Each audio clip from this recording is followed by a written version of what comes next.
Harper Paperbacks and Harper Monahan are proud to present How to Read the Constitution and Why by Kim Wehle.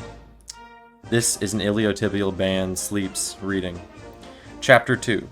Congress. Lots of power to a herd of cats. Article 1, Section 1.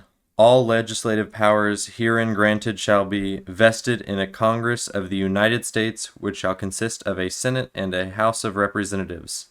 Asterisk. No definition of legislative power. Section 3. The Senate shall have the sole power to try all impeachments. Asterisk. Impeachment is mentioned in Article 2 as well, but the power belongs to Congress. When sitting for that purpose, they shall be on oath or affirmation.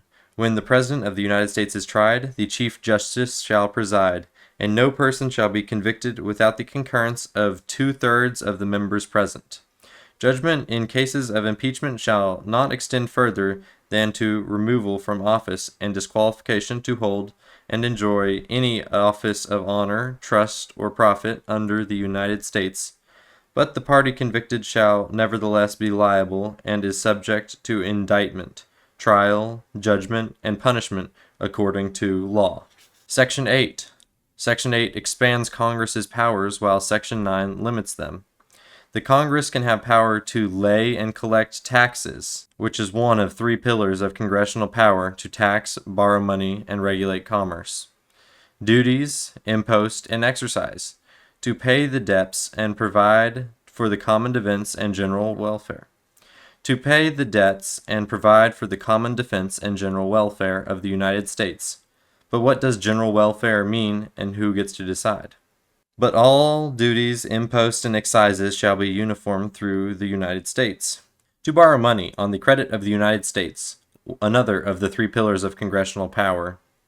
To regulate commerce with foreign nations and among several states and with the Indian tribes, another of the 3 pillars of congressional power. To constitute tribunals inferior to the Supreme Court, if Congress wanted there to be just one Supreme Court justice and no lower federal courts, to be addressed in Chapter 4. To declare war. This power has been neglected and largely yielded to the President, as will be discussed in Chapter 3. To raise and support armies. To provide and maintain a navy. To make all laws which shall be necessary and proper for carrying into execution the foregoing powers, and all the powers vested in this Constitution in the government of the United States or any department officer therein. This is very open-ended language that, along with the Commerce Clause, is the basis for a lot of congressional power. Section 9. The privilege of writ and habeas corpus shall not be suspended. We will talk about the Great Writ in Chapter 3, unless when in cases of rebellion or invasion the public safety may require it. No bill attainder or ex post facto law shall be passed. No bill attainder or ex post facto law shall be passed. No money shall be drawn from the Treasury, but in consequence of appropriations made by law. This is one way Congress controls the executive branch, the purse strings. No title of nobility shall be granted by the United States, and no person holding any office of profit or trust under them shall, without the consent of the Congress, accept of any present emolument, office, or title of any kind whatever from any king, prince, or foreign state. Here is the emoluments clause, which has been in the news during the Trump administration. The first is that Congress is, of course, constrained by the other 2 branches.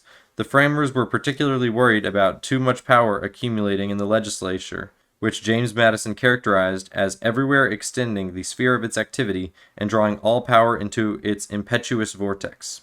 The second is that, unlike the other branches, Congress is hemmed in by the competing sovereignty of the states.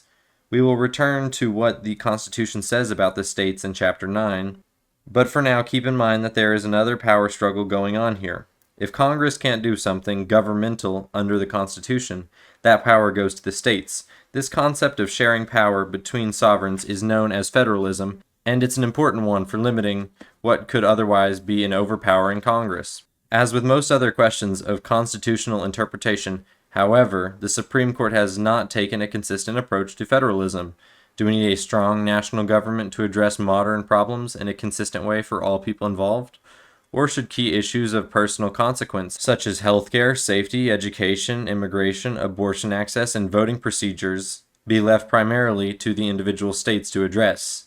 Because the Constitution does not have clear answers, how the Supreme Court construes its ambiguity can translate into real consequences for the everyday life of a Texan versus a New Yorker versus a Californian. As this chapter explains, Congress has a number of expressly delineated powers in the Constitution: the power to legislate, to tax, and to spend, to regulate commerce, and to declare war, for example, but it also has implied powers that it can exercise or not with rigor.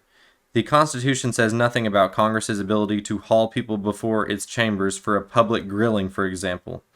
The idea stems instead from the vesting clause. Congress needs to investigate in order to legislate. But consider the Red Scare of the 1950s, also known as McCarthyism, after the senator who drove that quest. Under Joseph McCarthy's leadership, the House Un-American Activities Committee conducted wide-scale character assassinations on the assumption that subversives sympathetic to the Soviet Union had infiltrated government. Because this was done in Congress, witnesses did not get the full procedural protections that would apply if they were tried in a court of law. This is not to say that congressional oversight is unwarranted at times. Congress does have an obligation to investigate perceived improprieties by the executive branch, but voters must be vigilant in ensuring that Congress does not go too far. Of course, Congress's implied powers have only vague constitutional limitations. For example, the Constitution imposes no clear limits on Congress's ability to gift its legislative powers to another branch of government, or even to a private corporation or lobbyist. Justice Clarence Thomas has expressed strong views that federal agencies are unconstitutional to the extent that they pass rules and regulations that function like laws. Lawmaking is Congress's job for sure, but what if a favored lobbyist for the coal industry drafts a law deregulating mining and slips it to a member of Congress for consideration? What if that member then simply cuts and pastes the law into a bill for consideration by the House of Representatives? One could argue that there is nothing problematic about this scenario, because the member of Congress could be voted out by his constituents for caving in to moneyed interest rather than actually legislating based on the preferences of the electorate he represents. But there is nothing requiring the lobbyist drafts be made public, so would voters even know? One irony about the separation of powers question, therefore, is that they don't address governing by non-government workers. As corporate interests become more and more powerful, a fair question to ask is whether this talk about the powers of the branches is, as a practical matter, besides the point. Legislative vesting clause. The vesting clause of Article 1 states that all legislative powers herein shall be vested in a Congress. The Supreme Court has decided that all does not mean in its entirety with no exceptions. In this instance, but for now, let's consider what legislative means on the face. It likely means making laws, but what is a law? Using logic and everyday experience, we might conclude that a law is a rule for everyone. For example, smashing other people's property is against the law, and if you do it, you must pay for the damage. This kind of law is distinct from a rule that applies to just one person. For instance, Fred must pay Bernice $1,000 for having damaged her parked car during a hit and run. That's a rule for courts. Consider a case in which President Harry Truman tried to do something that looked like legislation. It's also the key case that sheds serious doubt on the constitutionality of President Trump's declaration of a national emergency in order to build his so-called border wall. In 1952, the United Steelworkers Union announced that its members were going to go on nationwide strike for higher wages. This occurred during the Korean War, and the Truman administration was worried about inflation. Truman believed that a strike of all the major steel producers could hurt the defense contracting industry because weapon production requires steel. I think that was the point of the strike, actually. To avoid a strike, Truman seized control of the steel mills to keep them running. He did this via an executive order, which we will discuss in Chapter 3. Congress sat idly by and let it happen. The steel companies sued, arguing that the president lacked the power to take private property without Congress saying he could. If the president had the power to do something as significant as unilaterally taking over the steel industry, the argument went, what was the point of even having a Congress with the power to legislate? Congress had not declared war, so there was no special circumstance that might have triggered greater presidential powers. This case went to the Supreme Court, which agreed with the steel companies. It held that Truman had acted unconstitutionally and barred him from seizing the steel plants. There are many thorny sub-issues here, but the main one is this. As a matter of separation of powers, can the president only act if Congress gives him the specific authority first? In other words, does Congress have to pass a law to legislate before the president can execute or enforce it? Or is there something about law execution that allows the president to create his own rules from time to time? Remember that the vesting clauses give each branch its exclusive job description.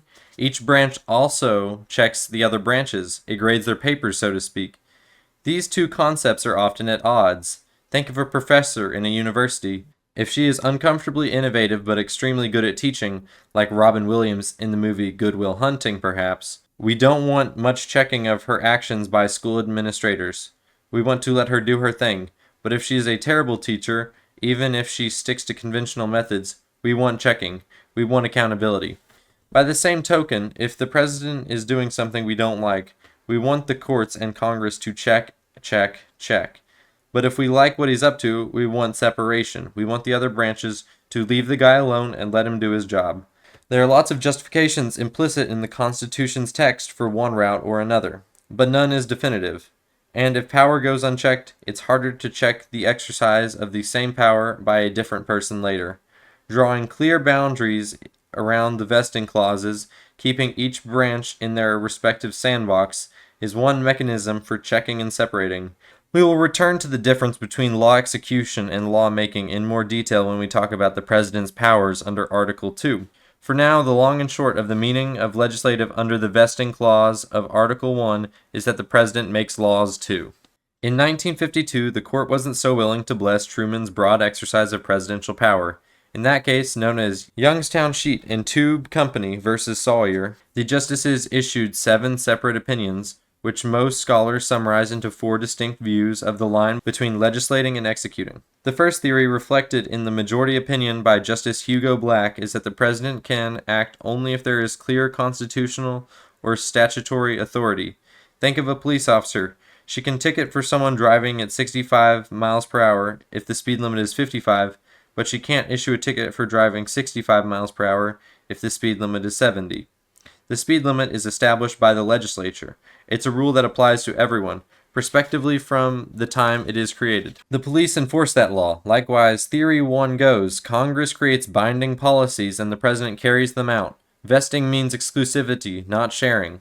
The second theory is that the president can do what he wants so long as it doesn't actually step on the toes of another branch. He's taking over a steel mill, creating a new law? If not, what if the president was doing wasn't really lawmaking? Then Congress has no right to complain. In concurring opinion, Justice William Douglas agreed that Truman acted unconstitutionally, but not because he exercised legislative power. Rather, by taking this action, the president was spending money that wasn't authorized by Congress. This view recognizes that the president has implied powers. The Constitution inevitably leaves voids, and they need to be filled so the presidency can function. The third theory agrees that the president has implied powers, but if Congress contradicts them by statute, even by implication, the president loses that battle. This opinion, authored by Justice Robert Jackson, is perhaps the most famous accounting of the president's powers vis-a-vis Congress. But it leaves many questions unanswered, and thus a lot of gray area for judges to fill in. How does one know when Congress impliedly contradicts what the president is doing? The fourth view holds up executive power above that of Congress, full stop. It seems to put the presidency above the other branches too, by confining the judiciary's power to check a president if a case reaches the courts. Chief Justice John Roberts may have embraced this theme of presidential power in Trump v. Hawaii. He ignored Trump's public statements regarding the so-called travel ban, which limits individuals' entry into the United States if they are from certain countries, which happen to have a large percentage of Muslims. So long as at least one stated rationale for the president's actions on immigration is legitimate, Roberts therefore indicated is likely constitutional. Whether the ban violates other parts of the Constitution, such as the due process or equal protections clauses, was besides the point. Roberts erected a high barrier for challenging presidential actions around immigration. Somewhat incredibly, all four views from Youngstown Sheet and Tube can be found sprinkled in later Supreme Court cases, underscoring how judicial philosophy matters. A group of people can agree on one thing in 1952, and a different group of people can make an entirely different view in 2019. In the early 1970s, for example, President Richard Nixon took money appropriated by Congress, impounded it, and refused to spend it, which was arguably an abdication of his obligation to take care that the laws were all faithfully executed. Under Theory 1 of Youngstown Sheet and Tube, this was unconstitutional, as the president can't impound money without particular constitutional or statutory authority. Under Theory 2, impoundment is okay unless it interferes with the power of Congress, a conflict that courts get to decide. Under Theory 3, impoundment is an implied power that the president can exercise unless Congress says no, which it did in the Impoundment Control Act of 1974, my parents' birth year. Yet, under Theory 4, the president has implied power to impound money, so we have four theories, 2 giving Nixon the constitutional thumbs up, and 2 giving him a thumbs down. The Constitution, in short, is not set in stone. There is no singularly proper way to read it, which has massive implications for generations to follow. Affirmative powers, taxing and spending. Under the Articles of Confederation, the blueprint for the American government prior to the Constitution, the federal government had very limited powers. It had no powers to tax and therefore no money to spend. The Constitution changed that by allowing Congress to lay and collect taxes, duties, imposts, and excises to pay the debts and provide for the common defense and general welfare of the United States. Today, one of the biggest gripes people have about the federal government is that it taxes and spends too much. The Supreme Court long ago constructed the taxing and spending powers broadly, meaning that Congress can use them so long as it does not violate some other provision of the Constitution. Congress is not allowed to tax only white people, for example, as would violate the Equal Protection Clause, which we will discuss in Chapter 8. Otherwise, Congress can decide for itself whether a tax or expenditure benefits the general welfare. Congress's power to tax formed on the basis of the Supreme Court's 4v5 decision to uphold the constitutionality of the individual mandate in the Patient Protection and Affordable Care Act, i.e., the penalty it places on people who don't buy health insurance. Congress has influence even in areas where it cannot directly regulate, explained Chief Justice Roberts, and the Obamacare mandate looks like tax. This broad reading of Congress's ability to tax and spend for the general welfare makes it possible for Congress to impose taxes for reasons other than to raise money. Congress can pass laws that require people to turn money over to the federal government so that it can achieve other policy objectives such as regulating firearms, by requiring dealers to pay an annual tax, for example. The Supreme Court has declared that in considering whether a particular expenditure is extended to serve general public purposes, i.e. the general welfare outlined in Article 1, courts should defer substantially to the judgments of Congress. The Supreme Court once determined that Congress could pass a statute directing the Secretary of Transportation to withhold federal highway funds from states where the drinking age was under 21.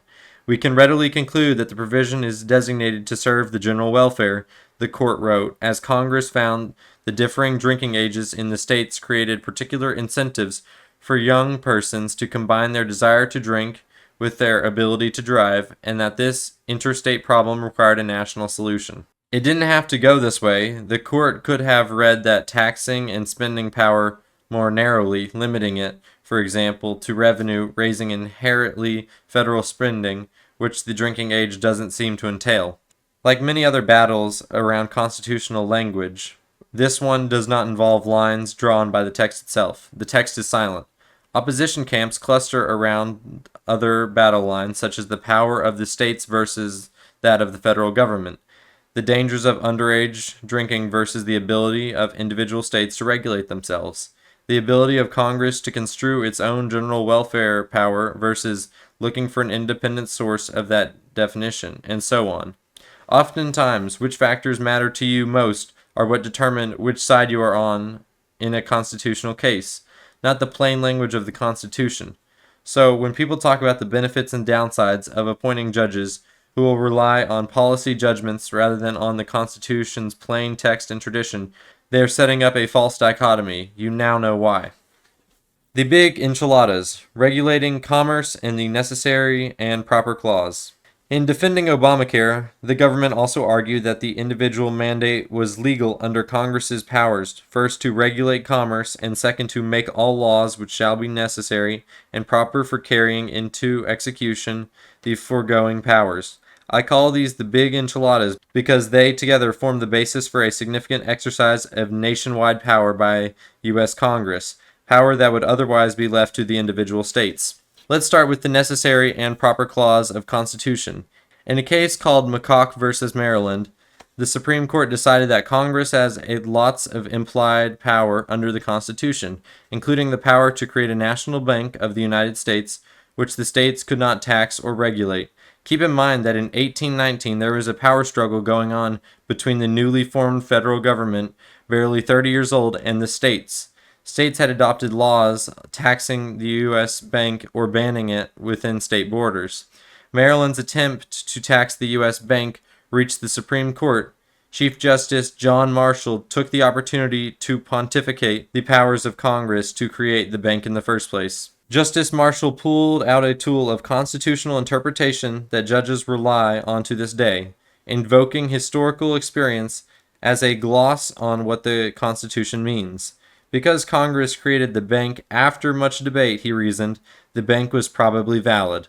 Of course, the use of history is an interpretive tool like any other tool, not one required by the Constitution, but one that can have a profound impact on outcomes. To contain an accurate detail of all the subdivisions, Marshall explained, a constitution would partake the prolixity of a legal code and could scarcely be embraced by the human mind. In other words, Chief Justice Marshall pointed out as early as 1819 that the Constitution leaves lots of things unsaid and judges must fill in the blanks. Marshall went on to invoke the necessary and proper clause to justify a broad reading of congressional power that enables an old document to adapt to modern challenges.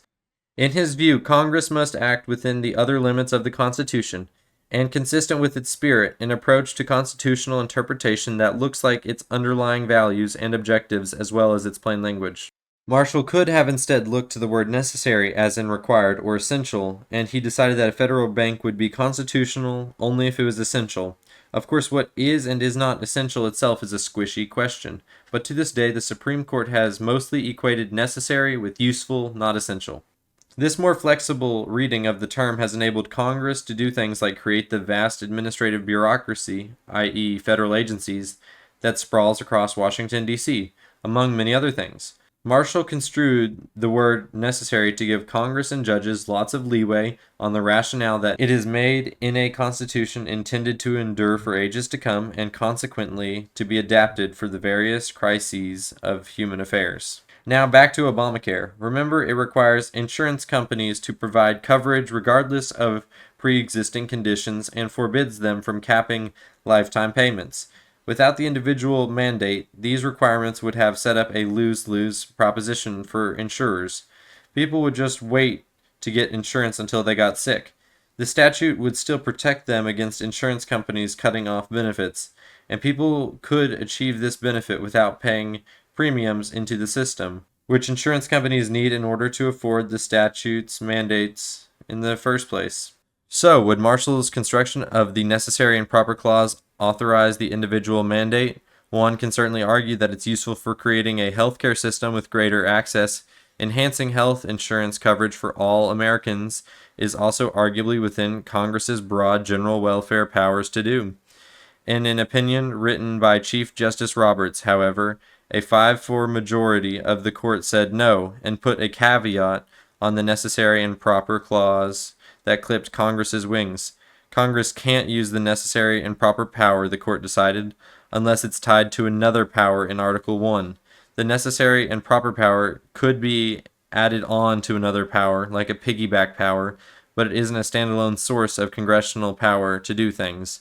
I raise this as a reminder that conservative and progressive judges alike make brand new laws or reverse old laws under the Constitution. Next, let's turn to the Commerce Clause, which is also a biggie. It's how Congress has found its way of passing laws, creating federal crimes, protecting civil rights, staving off monopolies, and regulating how people can invest their own money, among many other things. The Supreme Court's construction of the Commerce Clause has fluctuated over the years, from restrictive to expansive and back again. In the Obamacare case, the majority held that the Commerce Clause did not authorize the individual mandate, the requirement that individuals pay into the system, although it did give Congress the power to tell insurance companies what to do. Let's start with a close read of the Commerce Clause. Ask yourself, where is the squishy language, and what is the best way to give it meaning?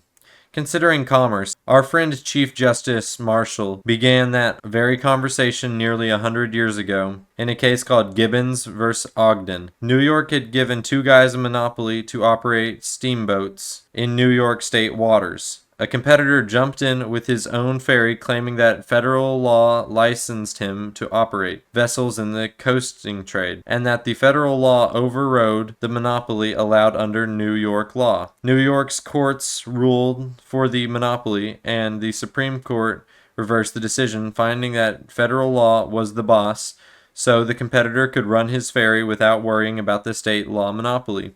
To achieve this, Marshall constructed commerce to mean that not just buying and selling commodities, but also commercial intercourse. What the heck? Including the navigation of boats. After the Civil War, however, the Supreme Court started invalidating legislation under the Commerce Clause. During this period, the court was dominated by people who believed strongly in unregulated economy.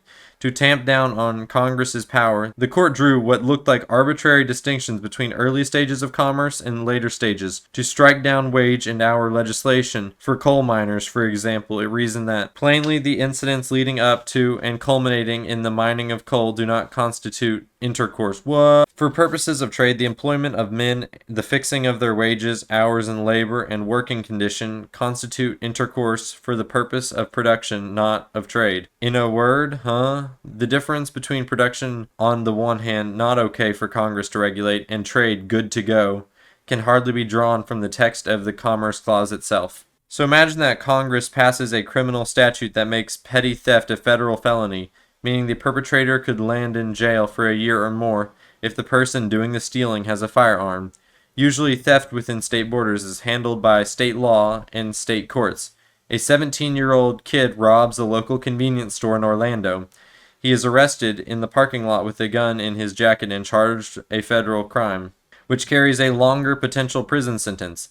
Did Congress have the power to pass the law he was charged under to the extent that it converts basic theft into a federal crime? Well, the gun came from out of state, and store sold imported beer. That's trade, right?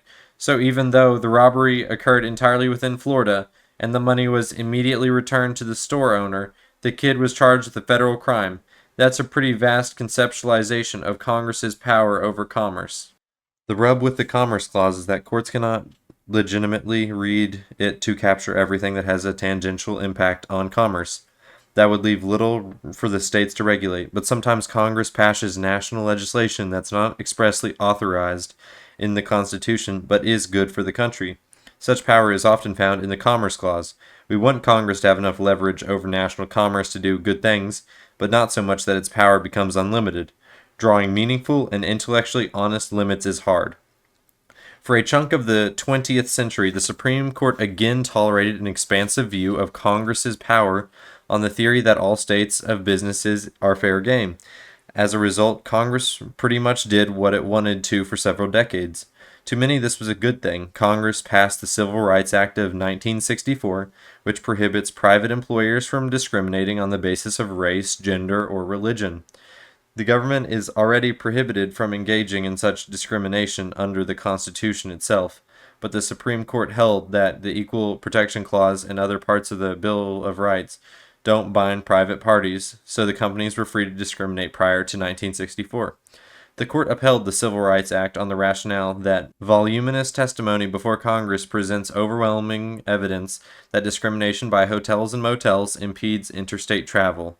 This interpretation that people traveling from one state to another to purchase time in a hotel room is a fact that participating in commerce was key. The hands-off approach to the Commerce Clause lasted until 1995, when the court again narrowed its definition of commerce, at least for certain things. In a case called United States v. Lopez, For example, the court held that Congress could not use the Commerce Clause to pass a law prohibiting people from carrying firearms within 1,000 feet of a school. And with the Affordable Care Act, the Supreme Court rejected the government's attempt to justify the law using the Commerce Clause. It held that Congress would use the Commerce Clause only to regulate activity. Regulating inactivity, such as decision not to purchase health insurance, was off limits. This distinction was new, but as the dissenting judges argued, getting uninsured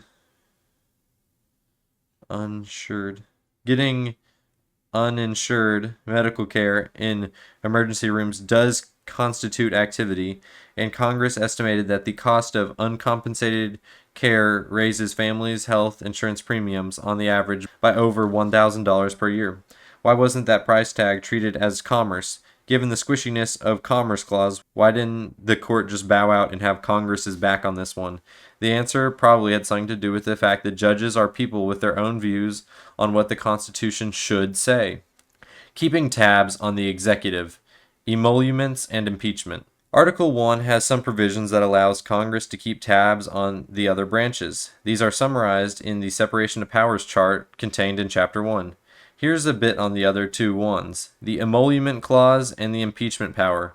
The emolument clause states that no person holding any office of profit or trust under them shall, without the consent of Congress, accept any present emolument, office, or title of any kind from any king, prince, or foreign state. The Constitution therefore allows Congress to consent to emoluments. It doesn't ban them outright, but without the consent of Congress, they are a no-go. It is impossible to talk about the emoluments clause without picking on President Trump. There's certainly money to be made from his many private holdings bearing the Trump brand, and he knows it.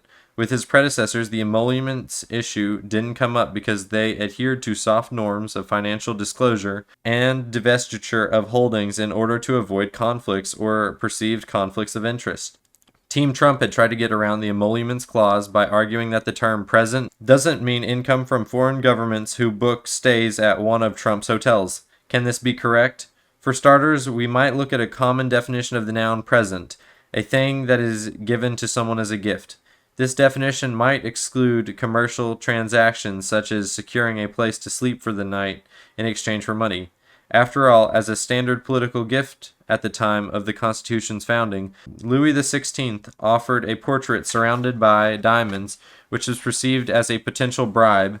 Paying to stay at a commercial hotel is not the logical equivalent of paying diamonds. But if we add the common definition of present to the idea of a benefit or advantage, which is a reasonable addition from a plain language perspective, Trump's hotel profits became problematic. After all, the clause itself forbids the acceptance of any present emolument of any kind, whatever, emphasis mine. The language suggests that the terms of present and emolument are to be broadly construed, no exceptions. It may count then that if foreign diplomats seek to curry favor with the president by choosing Trump's hotel over other hotels in Washington, D.C., and Trump personally stands to profit from that choice? The practical answer is that the meaning of present might just be, let's just let the courts decide. If we pick the right judges who are fair and impartial and don't politicize their role, we can rely on them to read the language properly.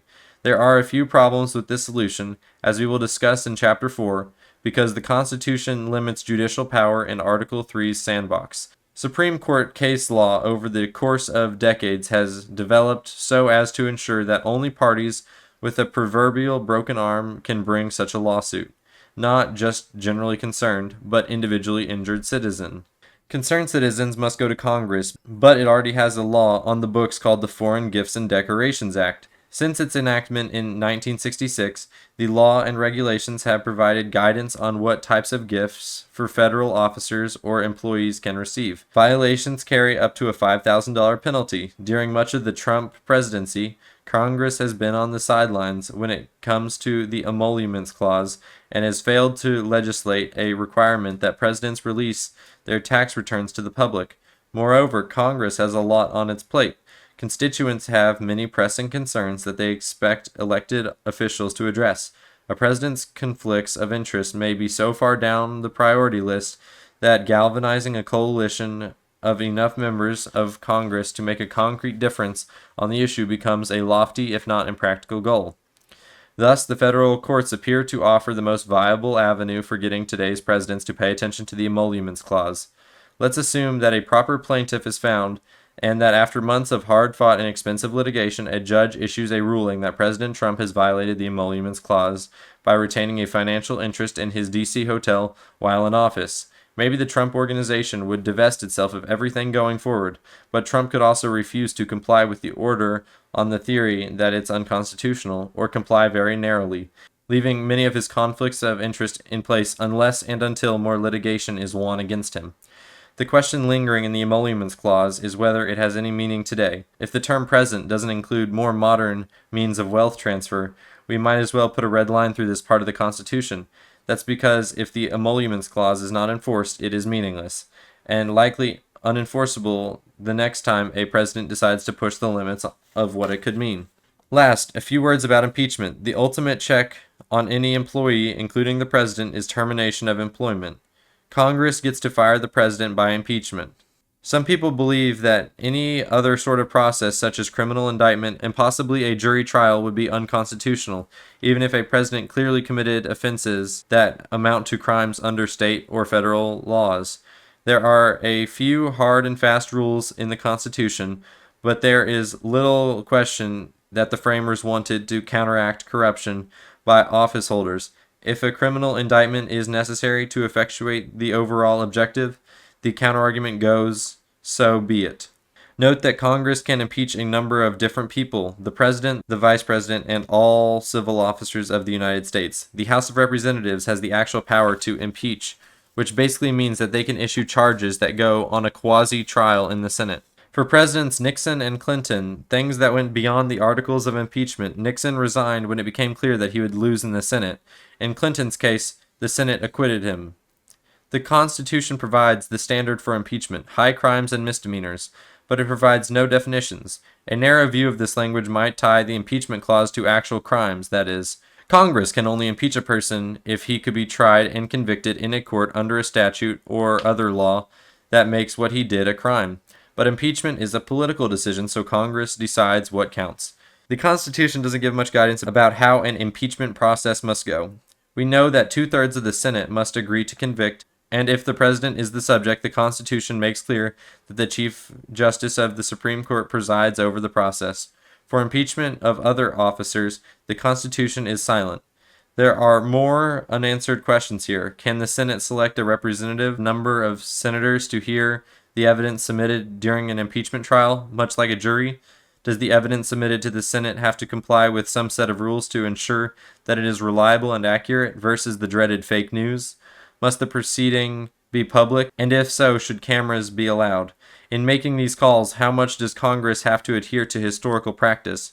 President Clinton's impeachment trial was conducted behind closed doors, and the one time the Supreme Court was asked to weigh in on those kinds of questions, it refused, reasoning that the topic was too political for the courts. But imagine a hypothetical scenario in which a president was quietly backed by a multi-billionaire.